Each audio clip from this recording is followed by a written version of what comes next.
Welcome to 1000 PS TV. Just how much fun can you have with the KTM 990 Duke on a racetrack? A bit too little or way too much? You'll find out in this video.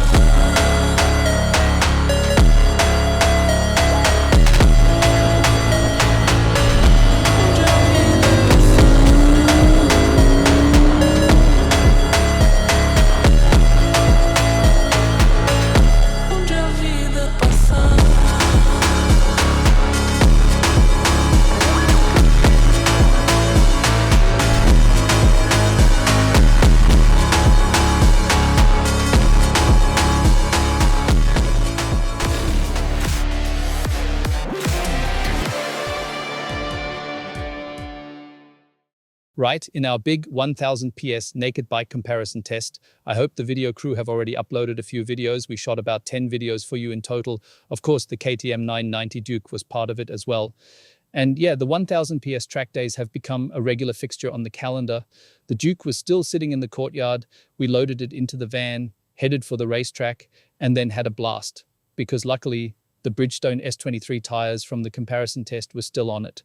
Pure hassle-free fun here at the 1000 PS Bridgestone track days with those tires. So we got going, and all in all, three of us rode the KTM 990 Duke, and I'll bring them into the frame now. First up is Philip. He had the honor of riding it on the road as well. Those videos are coming online soon.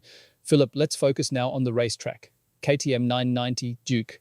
Without making it a big comparison video, even though we were riding other 1000cc bikes one after another, first impressions, a little toy or a proper contender? What was your feeling switching over from the heavier four-cylinder bikes? More of a little toy, really. You're sat fairly upright and close to the bars. For taller riders like us, that's actually really comfortable. You're sort of perched on top of it. You immediately feel like you're sitting on the bike rather than in it, which is often the case with many Japanese bikes. That whole setup, plus it being a twin-cylinder and the lightest in the group, gives it the feel of a nimble, lightweight machine that you can just chuck from side to side through tight corners. It's great fun. Right, and earlier we also filmed a video about the Suzuki GSX-S, and what came across there was how it does feel a bit heavier, needs a bit more pressure on the bars. With this one, it's the opposite, light, agile, and it's got a kind of supermoto-like seating position. But did that make it unstable? Was it too much of a good thing in terms of handling, or did you still feel confident and comfortable? On the road, absolutely not. It's more than stable enough on the road to reach the point where its geometry starts to feel unstable. You'd already be well past losing your license. On the racetrack, I expected it to be worse, honestly, but it wasn't bad at all. It's got a steering damper too, which definitely helps, especially down that little back straight with the bumps. I actually expected it to be twitchier than it was. And personally, I felt I could read the tires best on this bike. It was the most transparent in terms of feedback. Speaking of feedback, I think the seat here is quite firm, so you get a good sense of what the bike's doing with the tarmac. But on top of that, it's covered in a cloak of electronics, far more than the other naked bikes. How did you find that? Was it a case of too much again? IMU, traction control, ABS? And you preferred the more basic feel of bikes like the Suzuki or the Honda? Or did you find the tech useful?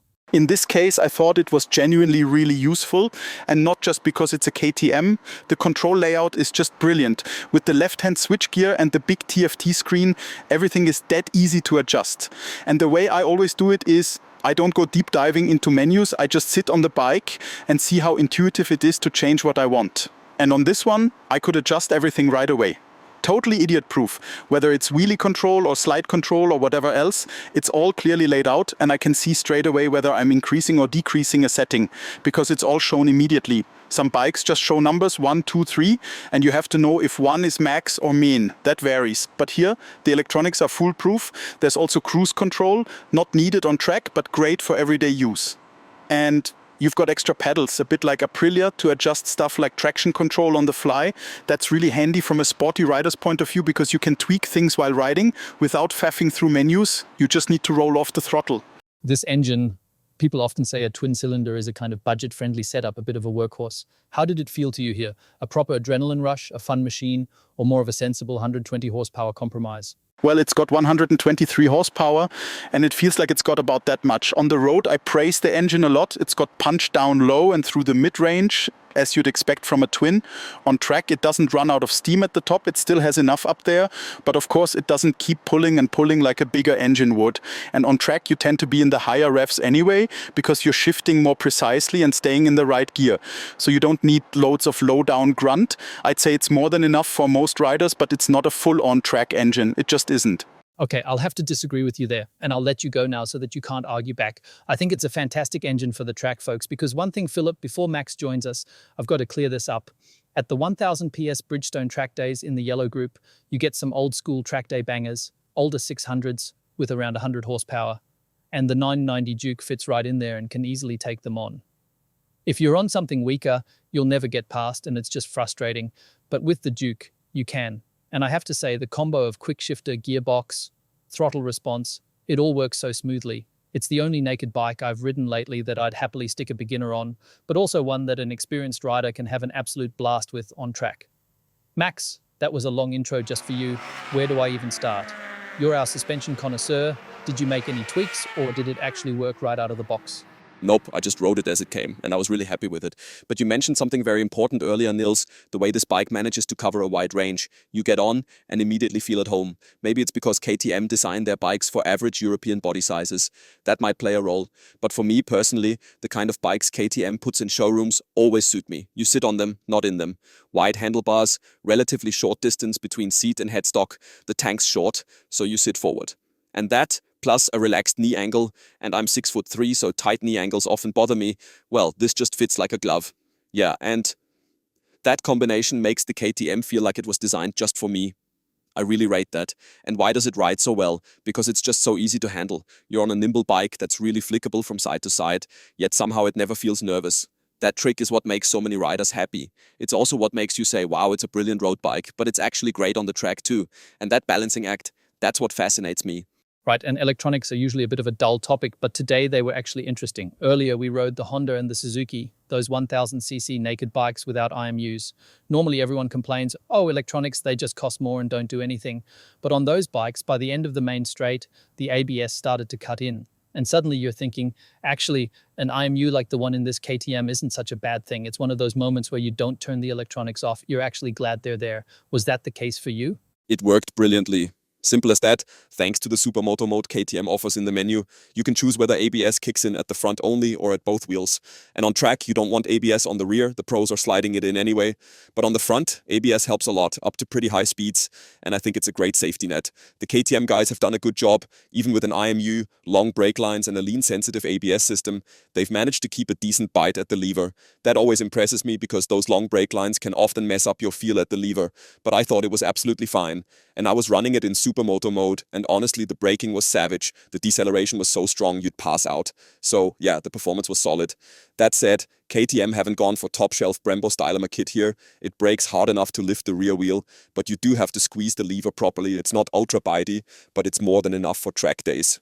Okay, but we do have to mention the brakes felt a bit off in terms of feel. There was noticeable pulsing. Now, we don't know if that's because the test riders before us, maybe from another magazine, had hammered the bike and KTM didn't check it properly, which wouldn't be ideal, or if that's just how every 990 Duke is, which would be worse. Either way, there was definitely pulsing. You were the only one who didn't care and said the brakes were still great. The rest of us were a bit nervous. But we do have to mention it just in case others leave comments saying they've had the same issue. If we're the only ones, then it's bad luck. Yeah, just to add, this bike had 6,000 kilometers on it, and I took a look at the brake pads earlier. The inner pads were pretty worn, so I think with fresh pads you'd already see a big improvement.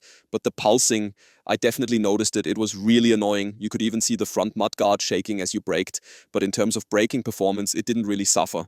So it's a comfort issue. It feels a bit dodgy, and you're thinking, I hope this thing still stops properly. But I tested it multiple times, and it still worked well enough for sporty riding. Right, let's hope the KTM marketing crew don't get mad at us, otherwise I'll be in trouble. But that's just how it was. One more point I want to bring up. You're a Super Duke rider by nature. I think this one still feels like a proper Duke, a classic KTM fun grenade, but it doesn't have that I'll destroy you and make you scared all the time vibe you get with the Super Duke. That's a big difference. If someone's thinking, I'll save a few grand and just get this instead of the Super Duke, this is not a mini Super Duke killer. Yeah, I mean, obviously it's missing quite a bit of power. The Super Duke's now up to 180 horsepower, maybe even 185 in the latest version, so it's not that brutal. And I have to say, when you turn off the electronics on the Super Duke, you really need to know what you're doing. That thing wheelies in third gear at 140 kilometers per hour just by rolling on the throttle. This doesn't do that, of course, but the base setup is solid. With 123 horsepower, it's a real laugh on the road and still great fun on track. And what I especially like is how they've geared it. The ratios are quite short, and I always felt like I was sitting in that sweet spot of torque. Unlike a four-cylinder, where you often have to wait for the power to arrive or for the revs to build, this just pulls constantly, and that adds a lot to the riding experience. Nice one. And it's good to see plenty of Dukes already out on the roads. So do drop your own experiences in the comments. We're looking forward to hearing them. This bike once again proved how brilliant life in the saddle of a naked bike can be at a track day. If you want to join us, check out the 1000 PS Bridgestone track days at 1000ps-trackdays.at. Come and ride with us, see if you're as cool as we are, or as fast. Hopefully not too fast though. We like being up at the front. Huge recommendation from me for the 1000 PS track days, or track days in general, really.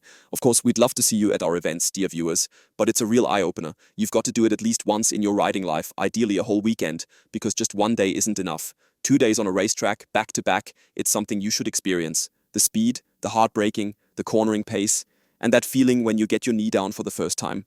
I still remember those early milestones and personal wins out on track. It was a proper moment for me, and that's what got me hooked. I've been coming back ever since. Absolutely top-notch recommendation. To all the Duke and Super Duke riders out there, we look forward to seeing you at the 1000 PS Bridgestone track days. Ciao and bye-bye. See you soon on 1000 PS TV.